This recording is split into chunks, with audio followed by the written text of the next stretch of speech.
Tô voltando com as últimas notícias, as últimas informações do Fluminense nesta segunda-feira aqui no canal do Lessa, dando agora uma atualizada no departamento médico, na preparação física para a decisão da próxima quarta, Fluminense e Deportivo Laguaira, valendo uma vaga nas oitavas de final da Copa Libertadores. A gente falou mais cedo sobre o Martinelli, que evidentemente uma ótima notícia, a volta dele treinando novamente com o grupo, só que uma informação que muda um pouquinho o panorama em termos de aproveitamento ou de expectativa pelo aproveitamento do Martinelli já na quarta-feira.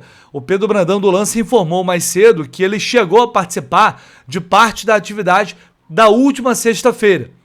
Isso faz com que ele tenha, portanto, antecipado um pouco o início dessa transição, teve o final de semana, hoje treinou, então amanhã, que é na verdade a última atividade antes deste confronto, se o Martinelli conseguir trabalhar sem limitações, sem nenhum tipo de dor, ele estará à disposição do Zubeldia e aí caberá ao próprio treinador e à sua comissão técnica definir Martinelli entre os relacionados ou não. Então o treino de amanhã vai ser muito importante neste sentido, para saber se ele terá pelo menos condições de iniciar o confronto ali no banco de reservas, se for o caso.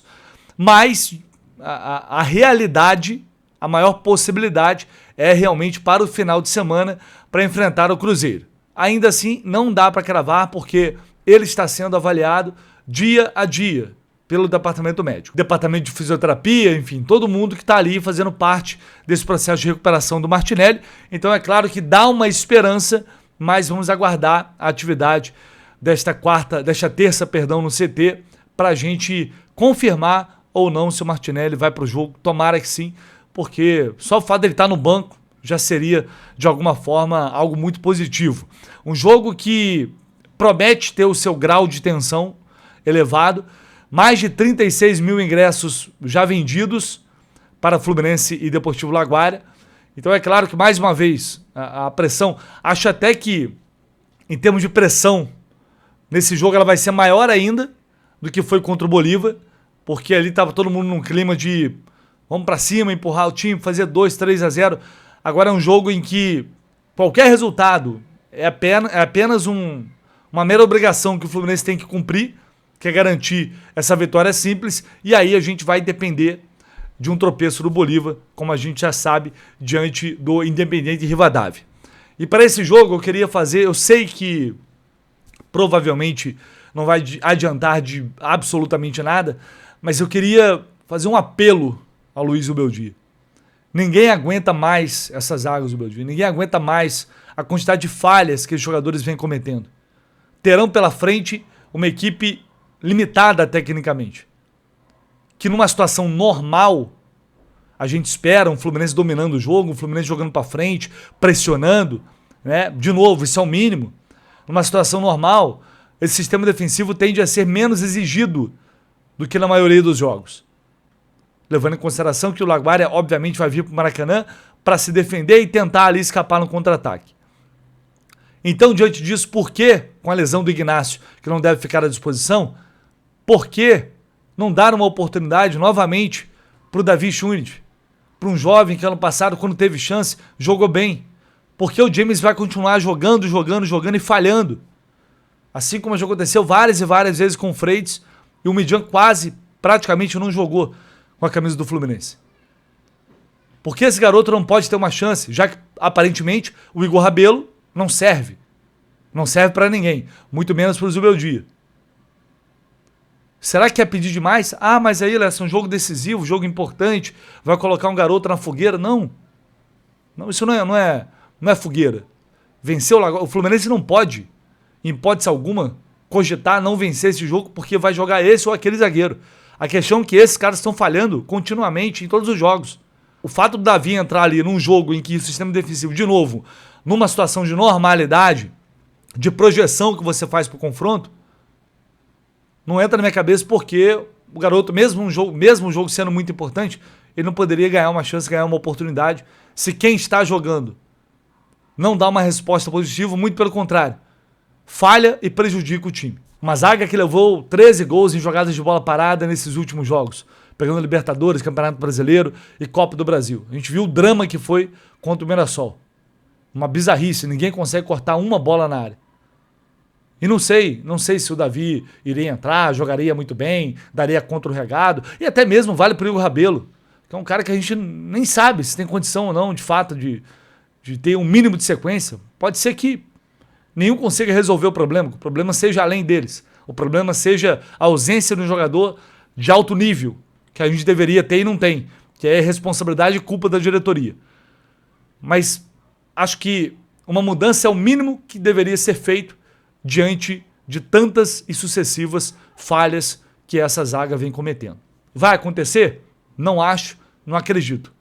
Mas se acontecesse, realmente seria uma surpresa positiva para mim, dado o cenário atual. Por falar em mudanças, em possíveis ausências, Savarino, Canóbio, que não viajaram para Mirassol, foram poupados, questões físicas, voltaram, treinaram hoje e a princípio vão jogar normalmente na quarta-feira. Agora o Canóbio pode não jogar no final de semana, porque a seleção uruguaia vai divulgar muito em breve a lista de convocados para a Copa do Mundo. O Canóbio está na pré-lista.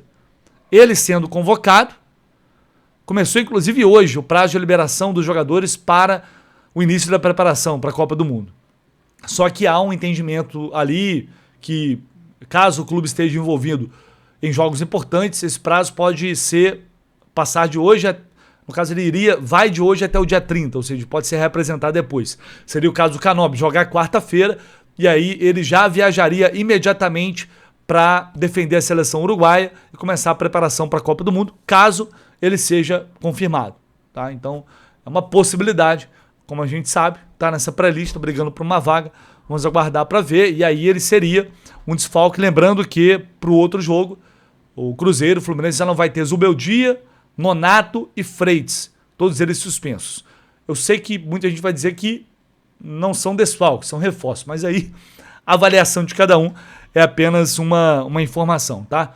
Então vamos aguardar para saber a definição da lista dos convocados e amanhã para a gente entender quem estará ou não à disposição do Zubeldia. Para a gente fechar aqui, eu vou colocar na tela informações que foram divulgadas pelo site UOL. Esse perfil Liberta Depre fez aqui um resumo dessas informações em relação a possíveis mudanças da CBF, que quer acabar com jogos no fim do domingo, às 7 da noite, também no meio de semana. Jogos tipo 8h30 da noite no domingo. A entidade apresentou uma proposta de mudanças para o encaixe das partidas do Brasileirão. O foco é melhorar o público e trazer o campeonato para horários diurnos e não noturnos. Há 5 tópicos principais. Isso leva em consideração estudos de outras ligas que têm muito mais jogos diurnos do que noturnos. As principais ligas trabalham desta forma. O Brasil é exatamente o contrário. Então a ideia é priorizar horários diurnos, reavaliar a janela das 7 da noite, meio de semana. Esses jogos 7 da noite, todo mundo reclama que o horário que está todo mundo saindo do trabalho para chegar no estádio é uma porcaria, né? A gente sabe a dificuldade que é, então seria bom nesse sentido. Reavaliar jogos domingo à noite a partir das 8 da noite, um horário que eu sou totalmente contra. A pessoa vai para o estádio domingo, no outro dia tem que trabalhar, segunda-feira, para quem mora longe, volta tarde, é um péssimo horário de fato. E usar mais a janela das 11 horas de domingo. O que aqui é um problema quando está muito calor, né? Tem essa questão. E também reduzir conflitos entre horários da Série A e Série B. Em relação aos jogos das 7 da noite no meio de semana, a CBF percebeu no levantamento que o índice de público está abaixo da média, claro. E domingo à noite, após as 8, também é outro problema identificado na avaliação. Esse mesmo horário noturno no sábado não é visto como um problema. No meio disso tudo, a entidade entende que pode explorar melhor o potencial do horário das 11 de domingo em períodos e locais que o clima permita isso. Como eu falei, a questão climática, e aí eu acho muito legal. O jogo às 11 domingo, eu acho um horário muito bacana. A pessoa tem como ir no jogo, voltar, almoçar com a família, tem o dia inteiro pela frente, depois em casa relaxa, começa segunda-feira. E para mim, domingo é jogo 11 da manhã e 4 da tarde. Para mim deveria ser assim, 11 da manhã e 4 da tarde, acabou. No máximo 6h30 da noite, mas acho que poderia fechar dessa forma, se a ideia é privilegiar, evidentemente, o dia, né? Isso tem pouco aqui no futebol brasileiro de uma forma geral, principalmente nos últimos tempos. Então é isso, pessoal. A gente fica por aqui. Esquece, não deixa seu like, tá? Aquela moral. Aqui deixando seu like, seu comentário, se inscreva no canal. E a gente volta, claro, nesta terça-feira com muito mais notícias e informações. Sorteio da Copa do Brasil, oitava de final.